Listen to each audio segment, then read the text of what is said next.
other scenarios, or does it always matter? Why are we giving specific weight kind of to ground game in Iowa? It always matters in the sense that elections are turnout and persuasion games, right? You want to have your people come out to vote, and the people that you don't have yet, you want to convince them to turn out.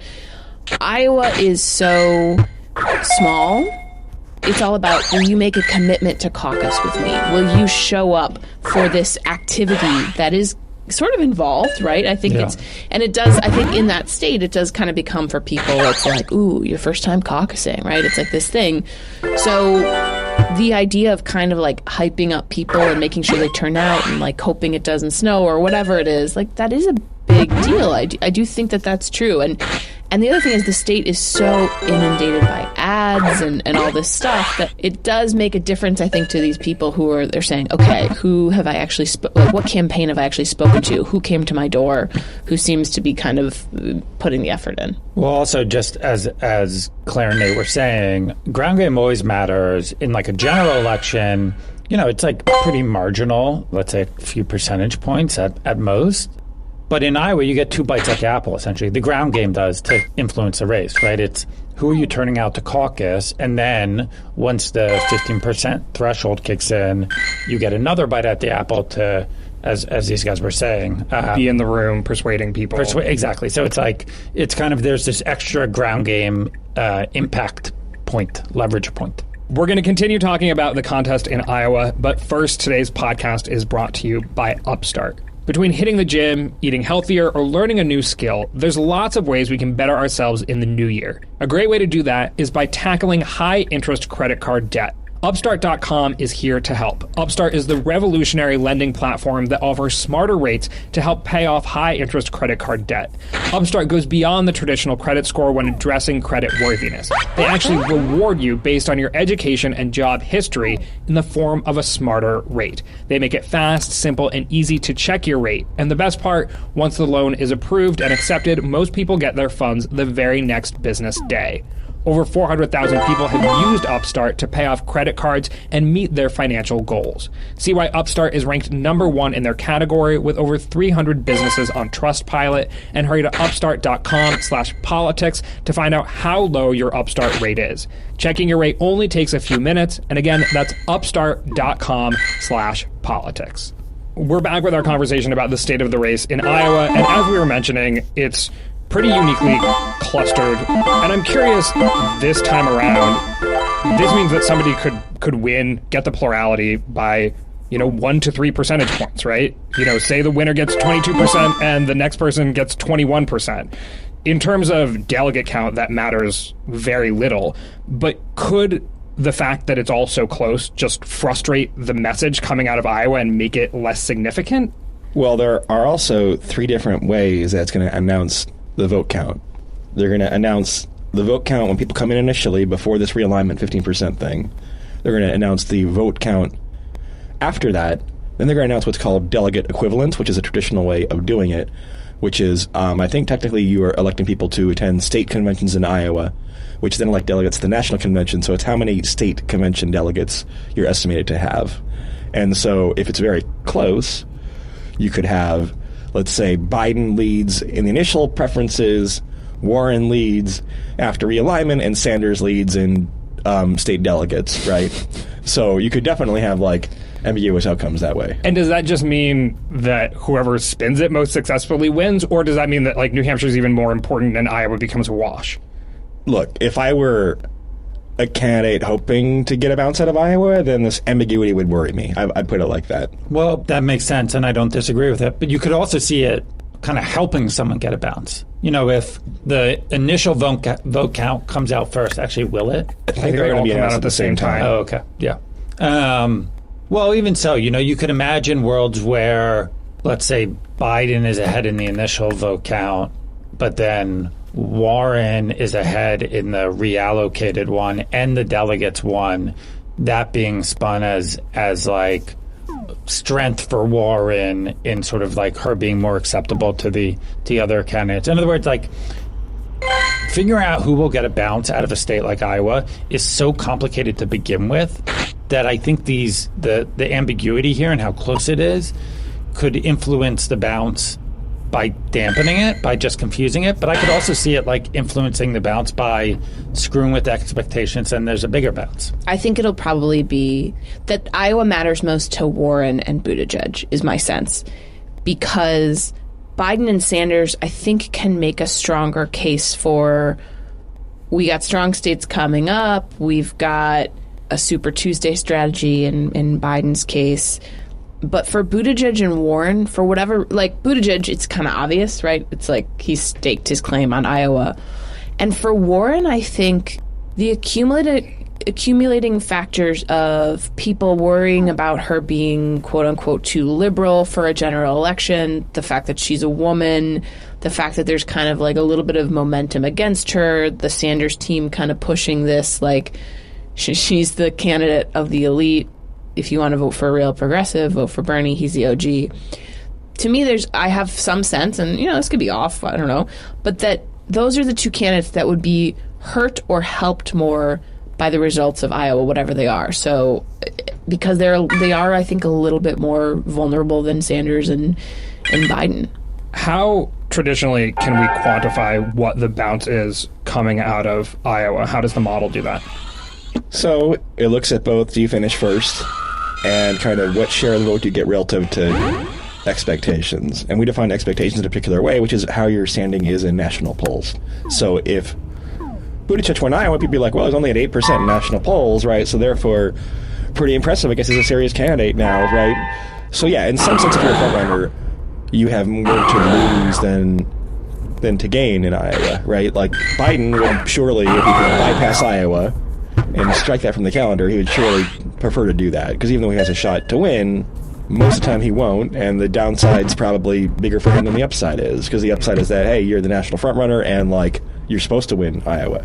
Except I think he's like oddly kind of not perceived as a national frontrunner, even though he is, and so that's like kind of second order narrative stuff. Claire, you already mentioned a little bit of the tension between the Warren and Sanders camp with regards to Sanders putting out talking points about, Warren not being the original progressive and being the candidate of the elite. This is all actually going to come to a head in the debate tomorrow, Tuesday. We're going to have a reaction podcast, so we're not going to preview it too much today.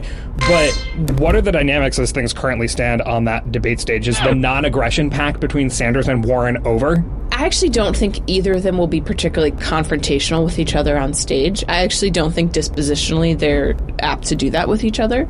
But obviously there's some real stuff going on there.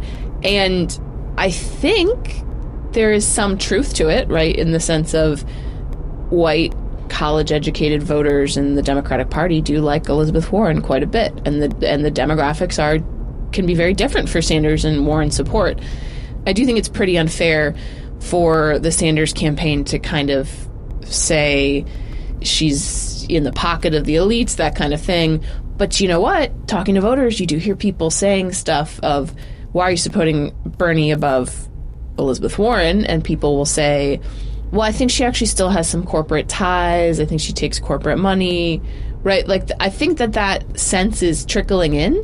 And I think it comes from, fairly or not, the fact that her supporters do tend to be what I think was the demographic of a lot of Hillary supporters in 2016. And Bernie, that's kind of a classic Bernie tactic, right? Was go after, like, these are the people who aren't for the systemic change that I'm for. Of course, factually that seems to be kind of a misrepresentation of Warren's entire campaign line. And she does have, she has better black support than Buttigieg for sure. And so it's a bit unfair, but interesting. It was a bit surprising, I thought, how she did push back. I mean, look, in some ways, first of all, the level of antagonism between the candidates is actually not that high compared to like 2008 or 1992 or years like that, or maybe even 2016. We could get there yet. It's kind of frayed nerves that happens later on, right? But you have this kind of weird race where like the third and fourth place candidates have probably gotten more incoming friction than like the first and second place candidates. I think the Sanders folks say the media dismisses our chances. Well, actually, it's kind of nice sometimes, right? Because your voters can feel like you're an underdog and you're aggrieved, and you don't get the same scrutiny that you might if you were perceived as the front runner. Certainly, the scrutiny that Warren got, what was it, like October, when it was kind of decided by the zeitgeist that she was the front runner now, right? I mean, she got a lot of scrutiny, and that shifted very fast. And so it's kind of a nice thing if you're frankly Biden or Sanders and you're kind of a little underestimated.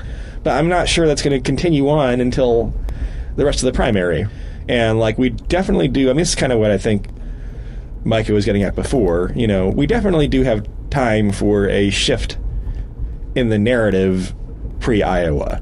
I'm not sure that who has momentum today is particularly indicative of who will have momentum 3 weeks from today. Yeah. And of course, our next stop between, here and that day is the debate. So we'll see how this plays out and how the candidates either go at each other or don't, and we'll have our response podcast. But before we end today's podcast, I want to get to one of our favorite questions to ask. We planned on asking this at the beginning of the show, but we ended up talking about Cory Booker instead, and that's good use of polling or bad use of polling. And this pertains to Tom Steyer. So a Fox News poll came out showing Tom Steyer at 15% in South Carolina, second only to Joe Biden, and at 12% in Nevada, where he trails Biden and Sanders and is tied with Warren. And those are all big jumps from the last Fox News poll.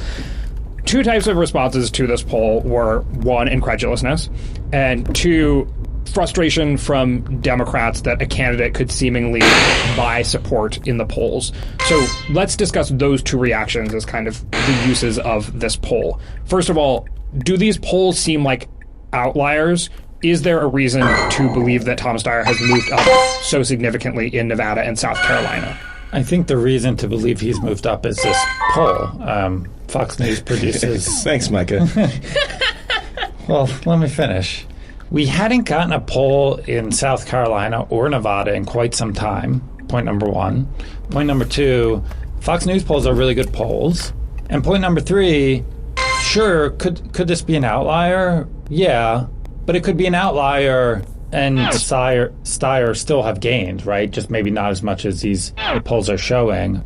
But four, there's a real world theory that we have right at hand to explain his rise in the polls, which is he's spending shitloads of money advertising in these states. So I think there's reason to believe it's real for now. Yeah, I think it's like maybe it's not a polling outlier, but it's potentially an outlier in life, right? And this, it's a life outlier. But it's interesting. I went and watched a bunch of the Steyer ads, and what's interesting is I think up until throughout this campaign, Tom Steyer has been known primarily for three things. One, he's a billionaire.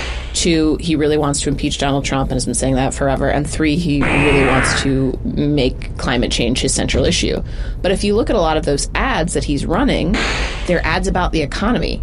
And they're ads about how Tom Steyer is a billionaire and he can take Donald Trump to task. So, yeah, he's probably one of a couple candidates on the airwaves there. But he's also making a kind of I think he kind of knows, even though climate change is important, it might seem like a squishy issue to people. It's not squishy. The economy. I'm a businessman, blah, blah, blah, right? So that was kind of interesting to me. But I do think it's probably an outlier in life. Well, an outlier in the sense of it's not true to say he has the Nevada and South Carolina airwaves all to himself. Sure. But he certainly has them more to himself now than he will once Iowa and New Hampshire vote. And also, right? Nevada's kind of a transient. We're going to insult several of the first four states today, aren't we? It's a state that usually you have a lot of people who move there newly. You have low rates of turnout. It's also a caucus, so caucuses have low turnout in general. It's kind of like a state where they're not necessarily in the thick of things as far as getting a ton of information about the campaign, and so that's maybe where advertisements move the needle more. Yeah, it's. I mean, as far as caucus states go, Nevada is the opposite of Iowa, where half the people you'll talk to in Nevada are there's a caucus. There's a caucus? Yeah. When is election day? And they get only about half the turnout despite having about the same population. But look, our polling averages, which, are meant to account for outliers to some extent. It's a little tricky because there just hasn't been a ton of recent polling. We now have Steyer at 8.2% in Nevada and 10.4% in South Carolina. So look, that's not nothing. He leads Buttigieg pretty easily in South Carolina. So for the, I guess, Democratic activists commenting on Twitter, for example, saying, this is just an example of how you can buy elections. Is it as simple as money buys support in this case? And is it that simple in general? Are there complaints valid that he just bought his way onto the debate stage, he bought his way into second place in South Carolina, or is it more complicated than that? Like the message matters, et cetera, et cetera. I think it's a little more complicated. I'm sure the message matters. I think it's probably easier to buy yourself a bump in the polls than it is to buy yourself actual votes. Yeah, right. Because especially after someone does win Iowa, right, and New Hampshire, right? Then, I don't know. I mean, how soft is that support? Exactly right. Right now, Steyer is kind of pushing on an open door. No one's pushing back on the other side. Soon, at least 3 other candidates will be pushing back. But he got himself a news cycle. He got into the debate. So, their complaints are valid in that sense, sure. And it's worth noting that he's spending a lot of money in Iowa and New Hampshire as well and not registering there. So it does look like when somebody is pushing back on the other side of the door, he doesn't get that same support. There's a lot of I saw a lot of Steyer billboards and stuff, but I wasn't watching a lot of TV. By the way, who's pushing on a door in a lot of states right now with no one pushing back? Bloomberg. Yeah, I've seen his ads in New York, and New York doesn't vote until, April? Max Rose just endorsed Bloomberg. Wow. Yeah. Anyway. And with that, I think we are done with today's podcast. So thank you, Nate. And again, happy birthday. Feel better. This is one of the shortest episodes we've done, I think. Good episode. All being sick kind of actually is a good strategy for... It was still like a sizable episode. We talked about a lot of stuff. It still took up a lot of my time. Thank you, Claire. Thanks, Galen. Happy birthday, Nate. We're glad you were born. Thank you. I'm glad that I was born also. And shout out to Mrs. Silver.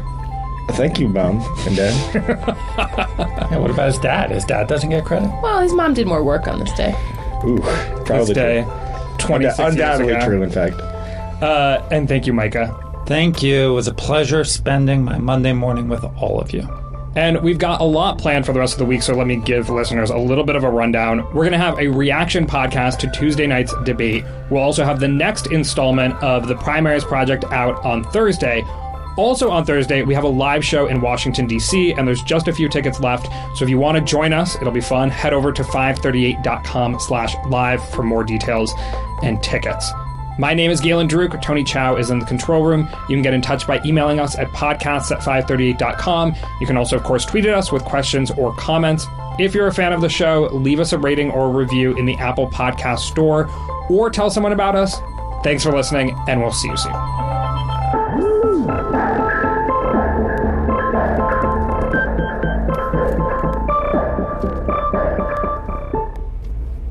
NPR.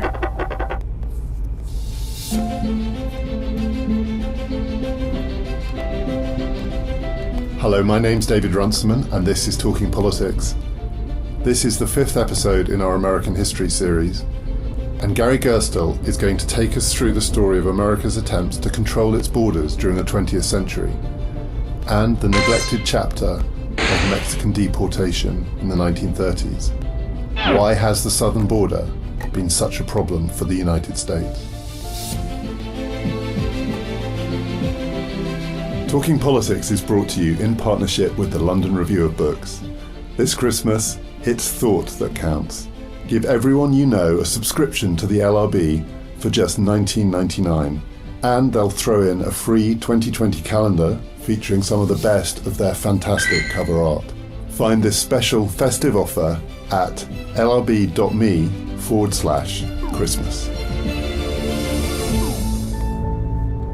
Gary, the periods that we were talking about in the earlier episodes, the second half of the 19th century into the first decade of the 20th century, are the great periods of immigration into the United States. This is a nation, a modern nation, an industrial nation, founded on immigration primarily from Europe, but not exclusively from Europe.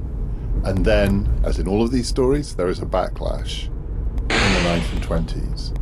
What provokes the backlash?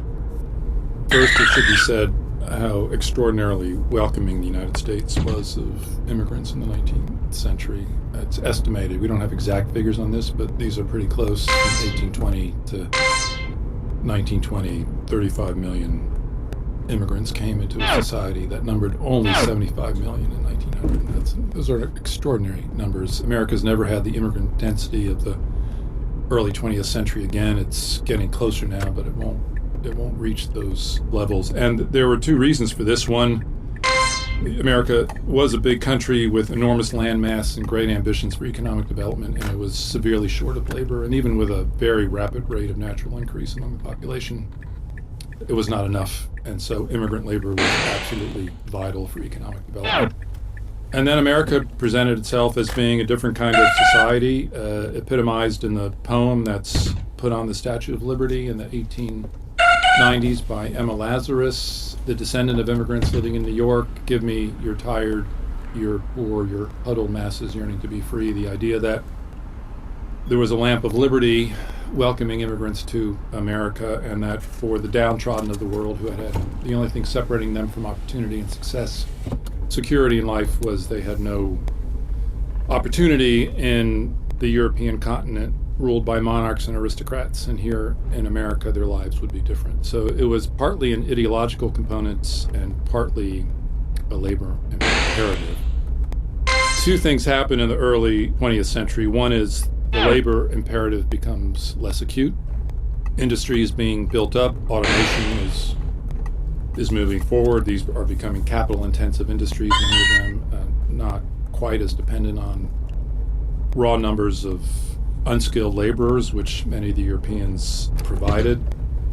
The other dimension was cultural and political. So many immigrants were coming to America and they were coming from different religious, national backgrounds than those Americans who had gotten to America first, not the indigenous Americans, but the English colonists and the Germans of the 18th and the Irish of the early 19th century. Most of these new immigrants were not Protestant. They were Catholic or Christian Orthodox or Jewish, coming to a society that still thought of itself as intensely Protestant and as a preserve for Protestantism in a world dominated by papacy. This was an extraordinary disjuncture, and the feeling became more popular that the people filling up America were at such variance with the image that long-settled Americans had of themselves that the Republic would no longer survive if it continued to fill up with these strange peoples. And America not only implements draconian immigration restriction in the 1920s. America had been admitting 1 million a year. It's before World War I. The quota was set then at 150,000, so a decrease of 85%. But the quotas of those who were going to be let in were rigged by the racial thinking of the day, which held that the peoples of Northern and Western, and to a certain extent Central Europe, were racially superior. These were the English, the Scots, the Irish, Scandinavians, and Germans. That was about it. And insofar as America was going to continue to take immigrants, it would take immigrants only from those racially superior nations. And the rest of the world at that point was shut out. The feeling was Catholics, Jews, Christian Orthodox could not understand the ways of democracy and the only way to preserve America was to preserve more of the original stock, meaning population stock, that had given America its republic in the 18th century. And the labour story, does it have a connection with the increased organisation of labour as well? And sometimes there is a relationship between unionisation and anti-immigrant sentiment, in that when labour, relatively speaking, is more abundant, the existing labourers do organise, and do to try to restrict new labour coming in. Is that part of the early 20th century story, or will that come later? Yes, it is part of the early 20th century story. Organized labor is organizing in the early 20th century, and they have some very notable successes among those thought to be unorganizable, meaning immigrants, too split apart by their different traditions and different backgrounds. Some stunning displays of unity. I would say even more, it's the fear crystallized by the Russian Revolution and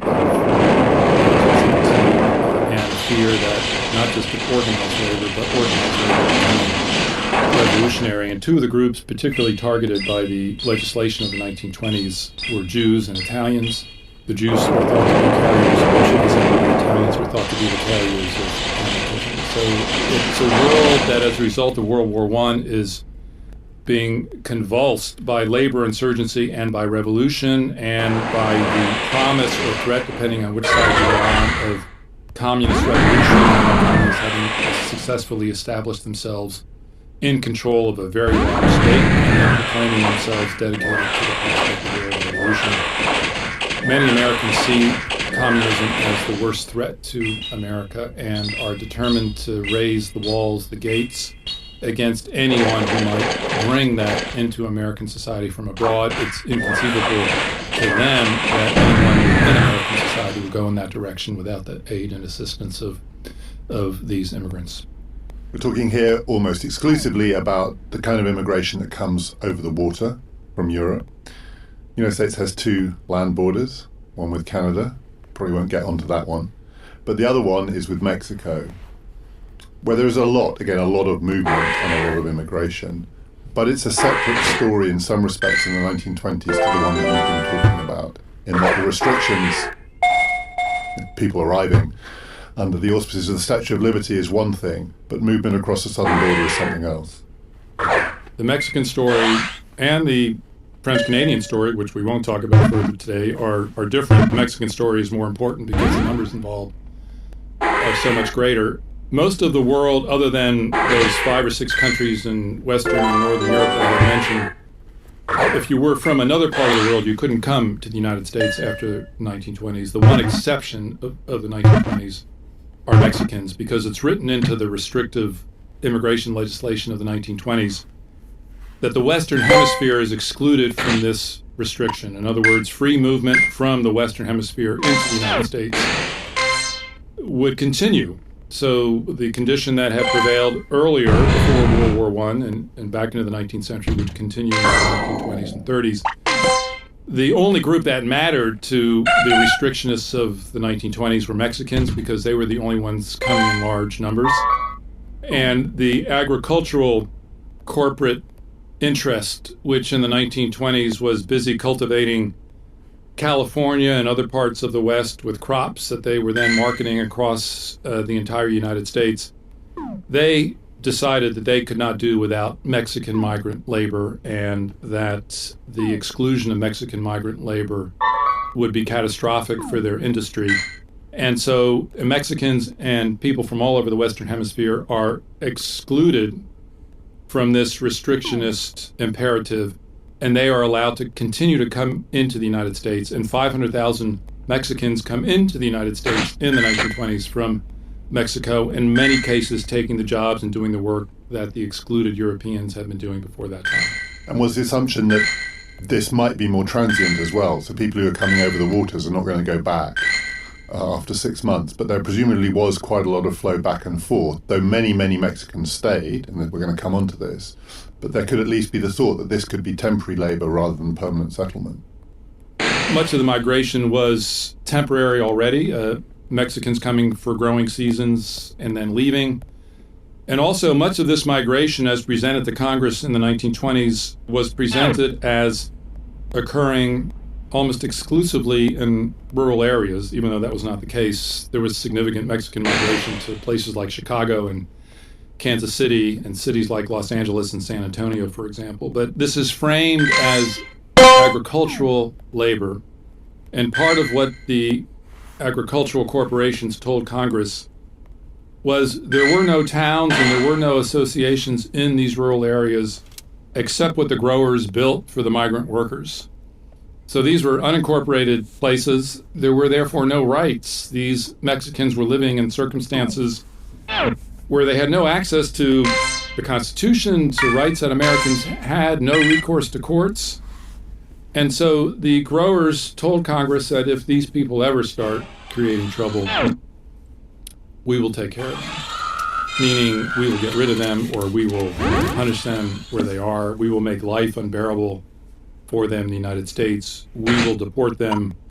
So you, Congress, don't have to worry about our ability to control this labor stream. And of course, that too then gets mixed up with racial thinking, the idea that Mexicans, even though they were officially denoted as white by U.S. census takers, were regarded in the popular imagination as non-white, as peasant, as of a lower intelligence, less capacity, more herd-like, all the more reason because they were seen as slaves of the Catholic Church, and that these people could be easily controlled for that reason, and they would not present the problems that brainy Russian communists who were Jewish or Italian anarchists infused with this revolutionary ardor would bring to the United States, even though there had been a socialist revolution in Mexico in the 19-teens. The growers in California were not concerned about this in the 1920s. They, in their condescension, thought that they could control these people, and if they had to deport them, they would. And then we get another backlash, which is in the Great Depression. And again, it's primarily driven by anxieties about labor. As the economy tightens massively, there is a... It's done more under Herbert Hoover through 1933 when he's still president than under Franklin Roosevelt, but Franklin Roosevelt doesn't do anything to rectify the situation, even though deportations ebb somewhat. It's a massive movement, and to most Americans living outside this area, an invisible movement and deportation of people on a massive scale. The numbers deported in the 1930s are thought to match the numbers who came in the 1920s. It has to be seen for what it was, a mass expulsion with very little due process. Sometimes people were given free tickets if they agreed to show up at railroad depots, but no recourse to courts. They were supposed to be all aliens, but some citizens and Mexican Americans got mixed up because the deporting authorities weren't too discriminating. If you had a brown skin, you could easily be deported. And it's interesting in this moment of New Deal triumph, of the regulation of capitalism, of workers on the march, of farmers being celebrated as the backbone of America. It's only farmers with Anglo faces and with the right gene pool who are celebrated as the backbone of America. These agriculturalists with the brown skin are thought of as being un-American and having no place in New Deal iconography and needing no special treatment. And so this movement of deportation proceeds to completion without hardly any protest from those outside the Mexican community, in what was, in many other respects, an extraordinary decade of protest on the part of the working class and their supporters. I believe it's one of those miserable human experiences that are beloved of economists because it's also a natural experiment. And the evidence is, because the fear was that Mexican labor was driving down wages, if you take the Mexican labor away, wages will rise, and they didn't. I mean, the imperative, and it's a story that feeds through to today. There's often a fear that what immigration produces is it squeezes the wages of the local population, but there's very little evidence for that. And in this case, it does seem that the forces at work were much greater than Mexican immigration. The other thing that's true, of course, is in the intervening period, some of these people had settled and had families. So it's not just a question of transient labor, it comes and it goes. It's much more complicated than that. You are now either breaking up families or deporting whole families. Yes, and you're right, the deportation of Mexicans did not solve America's agricultural crisis, not in the least. And it's true of almost every migratory stream anywhere. It's a universal, even if it's primarily a migrant stream. There are always some people getting off the migrant stream for large or small reasons and staying longer than they intended, first a season, then a few years, and they fall in love, maybe with a Mexican American, then they marry, then they have children. Who are the children? Are they to be deported with the parent, or are they going to be allowed to stay? You get into situations, and these plague America today as well, again, in a period where all these things are mixed up. If you're going to engage in a program of this sort, it calls for finely attuned adjudication and careful attention to the needs of the real individuals involved in this. And in these moments of expulsion, attention to that kind of individuality is just extinguished, and people are deported under the cruelest sorts of circumstances, and their individual cases do not receive the attention that they deserved. And if we take the story through the 40s and 50s, there is still a need for Mexican agricultural labor. And after the period of deportation, some Mexicans return. What happens at the regulatory level? Where are we in relation to the rules governing who can and can't come in on the southern border? Well, first you had an exemption of Mexicans from regulatory rules in the 1920s, and that in the 30s was deemed to be unsatisfactory, and hence the mass expulsion. So there's not eagerness to simply open the gates to Mexicans again, and yet as America inches closer to World War II, there's once again desperate need for Mexican labor. And so Mexican labor are brought in America's first formal guest worker program called the Bracero program, Bracero being the Spanish name for arms, bringing the arms the United States needs to harvest these vegetables. This becomes... Are those kind of arms, not armaments? Yes, physical arms, hands, wrists. Not bringing the guns in. Biceps, not bringing the guns in, not as they were imagining.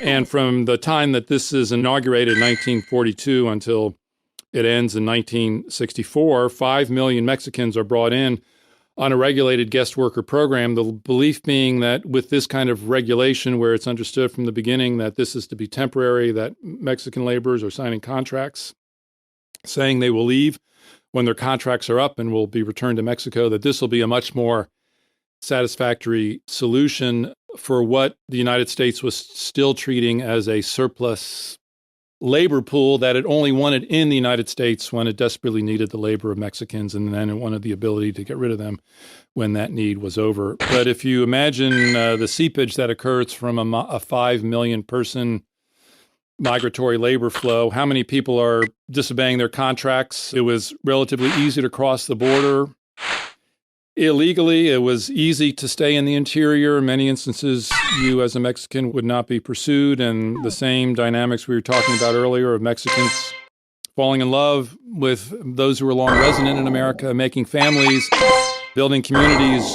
We all know how this happens. One thing leads to another, and suddenly what was meant to be a temporary trip or a temporary job has turned into a place of residence and a place you call home, and children and grandchildren. And this was a situation for perhaps as many as 20% of this migratory stream. And these were people who were technically illegal because they were not obeying the terms of the contract that they had signed. In America, in the prosperous times of the 40s and 50s, this does not become an issue except briefly in the early 50s when there's an Operation Wetback.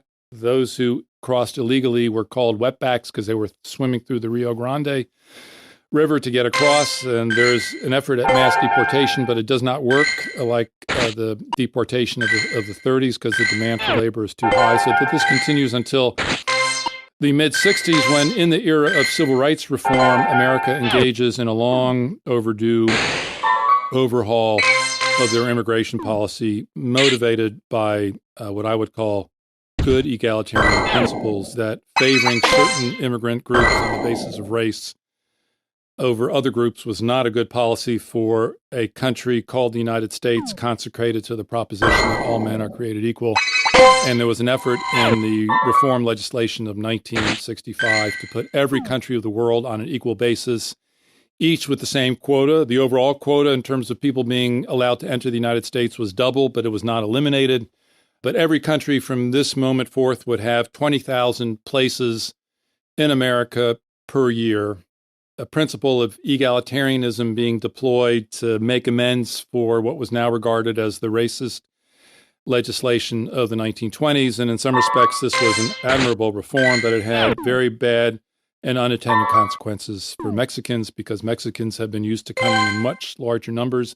Suddenly, for the first time in history, they have a quota of 20,000 imposed upon them. They have the same quota as every country in the world, including the smallest countries like Belize and Liechtenstein. In some ways, it makes no sense for this big and populous neighbor adjoining to the United States, but this is nevertheless imposed on them. It's not taken seriously by many Mexican migrants in the first 10 years. They continue to cross the border. Nothing is much enforced. And by the mid to late 70s, lo and behold, the U.S. wakes up and it has a serious illegal immigrant problem from Mexico, a problem that's got to swell to numbers that are very high by 1990s, first decade of the 21st century, when 10 to 11 million people in America are undocumented workers. They have no legal papers to be there. And a very large majority of those people are Mexican, much of this triggered in an unintended way by the well-intentioned reform legislation of 1965. If you look at the political rhetoric today, trying to deal with this problem, the headlines are about one way you can do it, which is to try and stop it in future by building a wall or some kind of barrier that makes it much harder to get in. But the deportation story has not gone away. Probably gets less attention, certainly at the current moment, than building a wall. But the primary government tool for dealing with it has, in recent years, been deportation, as in the 1930s. Yes. There have been massive deportations, beginning not with Trump, but with Obama. He tried to conduct those deportations in a somewhat humane way, not splitting up families in a cold-hearted way, as not stripping children from their families, as Trump has done, in ways that make it impossible for these parents ever to find their children again. There are huge camps in the southwest of the United States with tens of thousands of immigrants whose status is uncertain. They are waiting for their day in court. They now have a day in court, but that day in court might not come till 2022, 2023. And until that time, until they have their day in court, they are confined to what are, in effect, prison camps. It speaks to the extraordinary failure of America to come to terms with and figure out ways to have a policy regarding immigrants from Mexico and Central America that both serves the purposes of the United States and does justice to the human beings involved in this, recognizing that this is a big border over which millions of people have been traversing for a century and a half. And there have been various schemes floated to solve this problem, some very good ideas. But in the age of Trump, it has become impossible to deploy any but the most sinister and hard-hearted policies, most of which are either about indefinite detention or ruthless deportation.